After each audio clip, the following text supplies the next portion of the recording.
All right, Paul Sponcia with the IT company. Thanks for joining us. And I have with me a longtime partner of mine, Billy Blount with William Blount Insurance. And I've used, I guess, Billy, we've been working together for 15 years maybe or something like that, maybe more than that. That sounds close, yeah. A long time. So Billy is dialed in. He has had too many Zoom meetings and he broke his camera. So he is. I've been known to break cameras before, but you don't get to see his face. But Billy, I'd love just first for people to know a little bit about William Blount Insurance and how you got started, how long you've been around, sort of what you guys do. Oh man, I don't want to talk about how long I've been around, but I have been around for a while. We started this business in 1994, so Wow. We have been around for a while. And I was in this business before I started this company as a company underwriter and some various other roles. But we serve basically two segments. We have a commercial division that we have a little over 600 commercial clients, and so we help them with safety and compliance as well as just placing and interpreting their policy coverages. And then we have another division that does something similar for our personal lines clients, home and auto and that sort of thing. And we have a little over 2,500 customers there. And a great group of folks that I've been really fortunate to work with who just do a great job serving all of those customers. And that's been quite a challenge for us here over the last couple of weeks, as it has been for a lot of folks. But, that's kind of been our little bit of our history and makeup. Okay. We didn't talk about this, but is everybody distributed, working from home? Have you kind of dispersed the team? Yeah, pretty much like everyone else has. We're one of those many industries that are exempted, and so we could work if everyone needs to be here, but we pretty much followed the guidelines. And I've had one coworker who doesn't have internet access at home, so she's been coming in because she just has to get her work done. But pretty much everyone else has been staying at home and working from home. And just in talks with my other clients, I think it's working similar to everybody else. It's okay. We seem to be able to respond to customer needs okay that way. We really just miss the collaborative part of what we do, though. That's kind of that's not so much fun. I expect you to experience the same thing. Yeah, it's interesting. We have been talking about this as an organization for probably 2 years now, and there's a large trend in our industry of people working from home, and so we've had a lot of people asking about that, especially as we recruit people. And so we're sort of in shifting sand on that right now as to how we're going to approach that in the future. I mean, I do love being around people. I do also love not being interrupted 25 times during the course of the day. So not that, and some of those interruptions, Billy, both you and I really have a heart for people. So there's a lot of those interruptions that are really important that I would miss some really important people things if I wasn't in the office. So I'm conflicted for sure on this topic. Yeah. So I think I read the other day that article that said that 38% of employers are concerned about how efficient the folks are working from home. Mm-hmm. And I think I probably share some of that just because here at the office, and probably similar to yours, here they have 3 monitors, and so everything is just much more fluid in what they do. And home is just a little more glitchy and slow. Yeah, what's interesting is we have seen incredible performance. So that is one thing that is not something I was worried about, but has not been a problem. I mean, as a matter of fact, you can only imagine our business with everybody going home. We have had just a swell of requests beyond what we would normally get, and our team has just killed it. And I think some of that's probably just rising to the occasion and knowing what's going on and everything else. But some of it too, we do a weekly just check in. How's everybody doing? What are your issues? And that's one of the things everybody has said is they feel very productive. Outside of kind of that first week negotiating, kind of family, like, hey, I'm home, but I'm not really here to address the kids like I would be, on a Saturday. And so if I'm working, I can't necessarily go help. So, but once people got past that, I think it's been a lot better. So. Yeah. we're going to see something interesting over the next year or 2 years for sure. See, as people rethink this. Yes, you're right. You're exactly right. And even all that has some insurance implications. Whether or not Hmm. how secure, and this of course goes into your world. What is it like working from home from a cybersecurity standpoint? It's a lot Yeah. different than an office environment where it's much more controlled. Yeah. Well, we still have a policy that if you're working on a physical asset of a customer, you cannot take it home. Even if the customer said it's okay to take it home, we've said no. Uh, You have to go to the office to do that. yeah, We're not going to allow you to take customer assets to your home and risk, yeah, kids or dogs or whatever, break-ins, whatever it could be. So yes, that's interesting. Well, a good segue. So we are in obviously the reason we're all working from home is pandemic and stay-at-home orders. And I know because I reached out to you and asked a question weeks ago. How does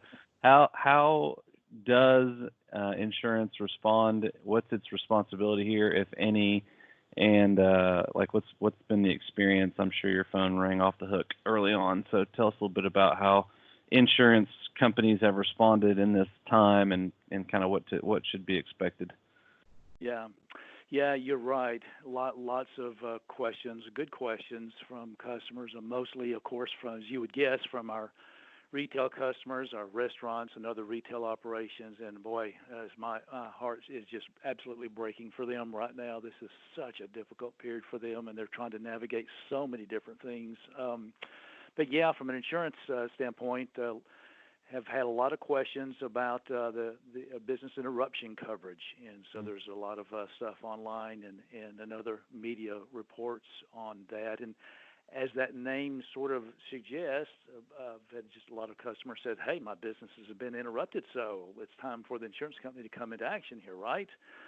And with insurance, everything, the devil's always sort of in the details. But those policies have always been written in a way that business interruption kicks in, but only after there's been damage to the property that's being insured. Mm. And so the pandemic and virus has not damaged someone's property, and so therefore the business interruption coverage isn't responding to this. And so in conversations with most of our clients, most are understanding about that, but we've also offered to everyone who's asked about it, if somewhere down the road there's some sort of legislative action, and you would like to have a hard, cold denial, in written form from a claims adjuster, we're happy to file that claim for you. But we tell them we just don't want you to get your hopes up because they're going to deny the claim. But somewhere down the road, maybe that will play into something that would be helpful for you. Hmm. So we've had a few customers who have said, yeah, let's go ahead and do that. And a lot of clients have said, yeah, if they're going to deny it, there's no use. Mm-hmm. Hmm. What is there any insurance, Billy, that covers anyone? I mean, does it even exist?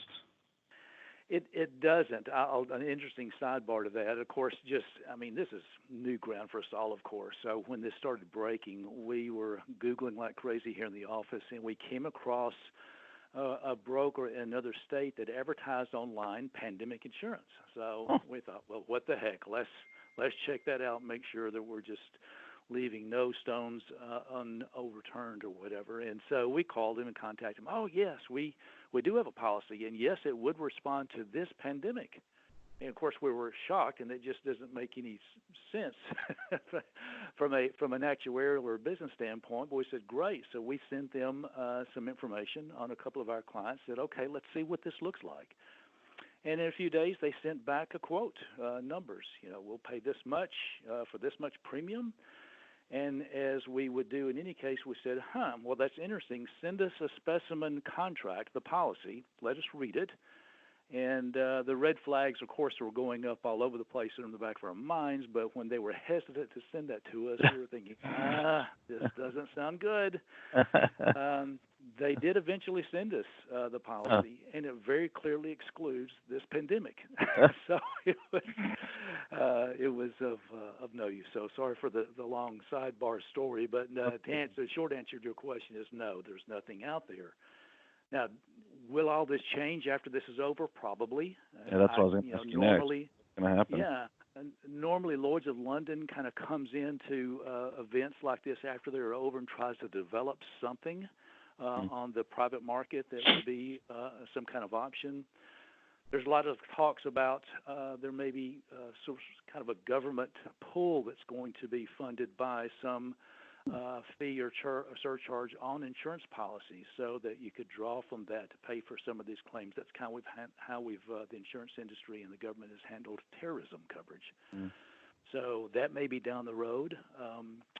And there are a handful of states who have some legislature items pending to attempt to sort of force insurance companies to pay something on this under the business interruption coverage, even though the policy clearly says it doesn't cover it. Huh. Is the thought that that doing that, the state or the government would step in and back the insurers, because they can't be forced to take a loss on something that they they exclude? That seems kind of, I mean, I guess, you know, anything can be written and done and then appealed, but like that sounds pretty weird. It does sound weird, and my personal opinion is I think it's just a knee-jerk reaction out of desperation, just trying to find money somewhere. And so I can't imagine that even if the legislation passes in the states, how that would actually come about, because, you know, as you're suggesting, it in effect basically says the wording in the contracts that people are buying called policies means nothing, and so that would undermine the whole premise of the insurance industry, and all the dominoes would start falling in a lot of different directions, I think. But this is a crazy world and a crazy time, and who knows? Yeah, that's the thing I think about. Like, how could they force something like that? That's wildness.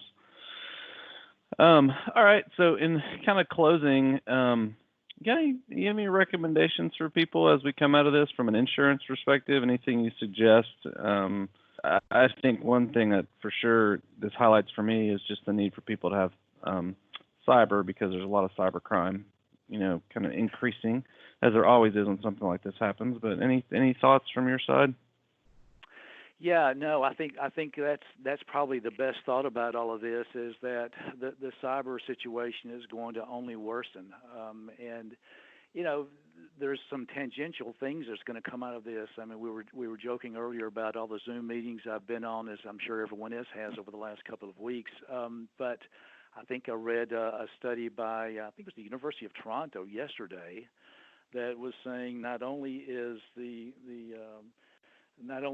Zoom platform easy to sort of decode, evidently a lot of the encryption keys are actually being sent to servers in China.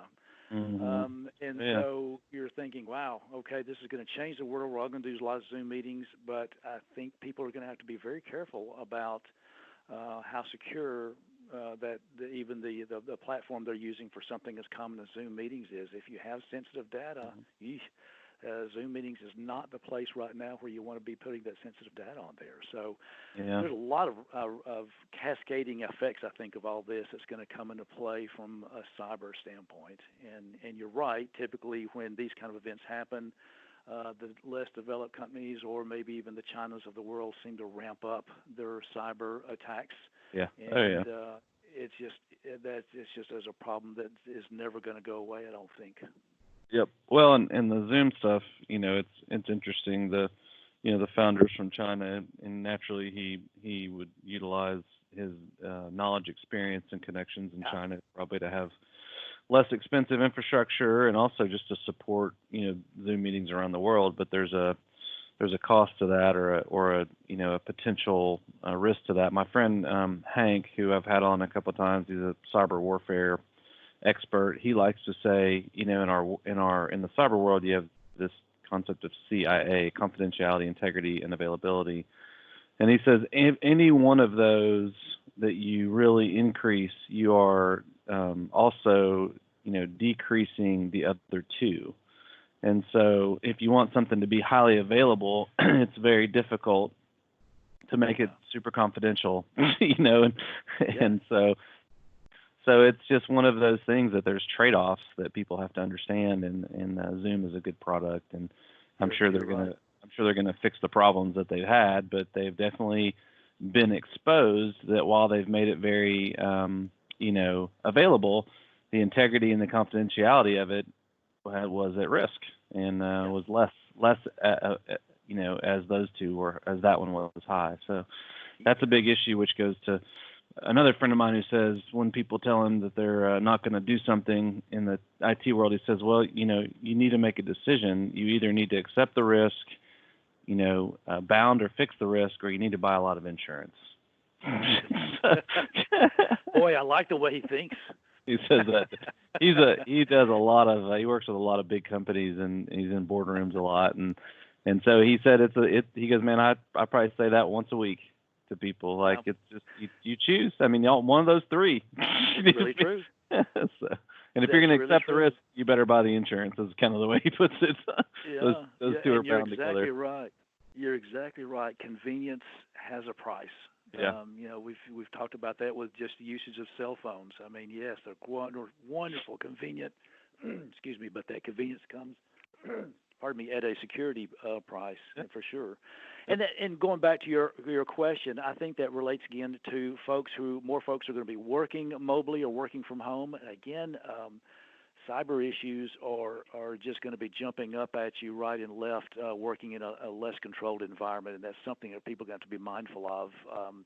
And there's some other issues that are going to come out of this. Some of it's going to be a good thing. I mean, telemedicine, which has Yeah. been sort of on the fringe for a while, it's not going to be on the fringe, I don't think, any No. longer. It's going to be much more accepted for handling workers' comp claims as well as handling just regular things. I remember going to a dermatologist in Nashville last year, and he wanted me to come back for a follow-up visit after he did some stuff or some sun damage and all that. And I said, can I just take photos of this after a week or two and send them to you, and you can look and say, yeah, everything's looking good or whatever. And of course, that's just not in their system, Yeah. or at least hasn't been. But it's going to be. Yeah. It's going to It be. is It's now. going to change. Yeah. Yeah, absolutely. That makes me think, Billy. So as a business owner, I've been through this, and now let's say I make a decision, and I say, hey, I'm gonna let my workforce choose to work from home, and a third of those people say, yeah, and you as a business owner, set them up, get them monitors, and allow them to take their computers, and whatever, stipend them for their internet or pay for their internet. How does that affect your insurance? Do you need to do something from an insurance perspective to deal with that? Yeah, it really just should be sort of a checklist. And a lot of it has to do with, of course, the security of their network. Mm-hmm. Are you using Wi-Fi security network? At home, at our office, we do not use a Wi-Fi scenario because we have HIPAA-sensitive information. But what are people doing at home? How easy is it to access that information from their neighbor? We all know that we click on at home and we can see all of our neighbors' access information as well. So it's much easier and much more susceptible to do that at home. So there should be a good protocol, set of protocols that are set up and followed by folks who are working home, and that protocol ought to be developed by the employer. And it ought to be consistent with what the cyber liability insurer will recommend, and they are coming up with some growing list of those, as you can imagine, over the last 2 to 3 weeks to kind of address that. Okay, cool. Well, that's great. I really, you are always a wealth of knowledge and helpful to educate me, so I appreciate it, and thanks for helping to educate some folks here. And I'm just thankful for you. Any last thoughts or comments or anything you'd want to say? No, none at all. Other than I would just say here we are having this conversation on a beautiful, albeit very cool, Good Friday morning. Yes. And Amen. just as I reminded my employees yesterday, the message of this time of the year is that light has overcome darkness, and even maybe There's in hope. this time, that's a good thing to hold on to. Is that there is light, and that it will come, and the season will come, and it will change and pass. Yeah. Oh, yeah. And it'll be different, but it'll be okay. That's right. Well, I think even to that comment, like one of the things that we've said multiple times is I don't know what it looks like in New York City or New Orleans or places like that, but I know that in Knoxville, Tennessee, in the past 10 days, if you walked outside, you just can't imagine that there's a pandemic. It's beautiful. People are riding bikes and walking more than ever, so it's so there's something sweet about that, and I think that what you said is true. Like they're just there's hope, and we need to not lose sight of we've gotten past every one of these things we've ever been through, so we'll get past this one too. Yep, you're right. I'm gonna stop recording and then hang on. We'll just chat for a few minutes. Okay, sounds good.